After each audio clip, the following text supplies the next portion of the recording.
Good morning. അപ്പോൾ കഴിഞ്ഞ ദിവസം നമ്മൾ പോയിട്ട് ബാമ്പു എല്ലാം മുറിച്ചിട്ട് കൊണ്ടുവന്നിട്ടുണ്ടായിരുന്നല്ലേ. അപ്പം അതിൻ്റെ ബാക്കി പ്രോസസ്സിലോട്ടേക്ക് രാവിലെ തന്നെ കടന്നിട്ടുണ്ട്. നമുക്ക് ആവശ്യമായിട്ടുള്ള ആ ഒരു ബാമ്പു പീസ് മാത്രമേ നമ്മൾ കട്ട് ചെയ്തെടുക്കുന്നുള്ളൂ കേട്ടോ. കാരണം അതിനനുസരിച്ചിട്ടേ കൊണ്ടുവന്നിട്ടുള്ളൂ. കാരണം കാറിൽ അത്രയല്ലേ കൊള്ളുള്ളൂ. ഒരു ബാമ്പു മുറിച്ചിട്ട് നമുക്ക് വേണ്ട പീസ് മാത്രമേ നമ്മൾ കൊണ്ടുവന്നിട്ടുണ്ടായിരുന്നുള്ളൂ. അത് മാമൻ്റെ അടുത്ത് കൊടുത്ത് മാമൻ കട്ട് ചെയ്ത് അതെല്ലാം ഫുള്ള് സാൻഡ് പേപ്പർ വെച്ച് ക്ലിയർ ആക്കി മുറിച്ച് മാമൻ എനിക്ക് റെഡിയാക്കി തന്നിട്ടുണ്ട്. എന്നാലും മാമന് ഈ പരിപാടിയെല്ലാം അറിയാവുന്നത് കൊണ്ട് ഞാൻ രക്ഷപ്പെട്ടു. അല്ലെങ്കിൽ മില്ലിലെല്ലാം കൊണ്ട് കൊടുത്ത് ടാസ്ക് അല്ലേ.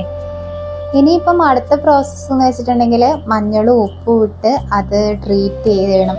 അടുപ്പിൽ വെച്ച് ഒരു രാവിലെ മുതൽ വൈകുന്നേരം വരെ പുഴുങ്ങി അത് സെറ്റാക്കി എടുക്കണം. അപ്പം ആ ഒരു പ്രോസസ്സിലേക്ക് കടന്നിട്ടുണ്ട്.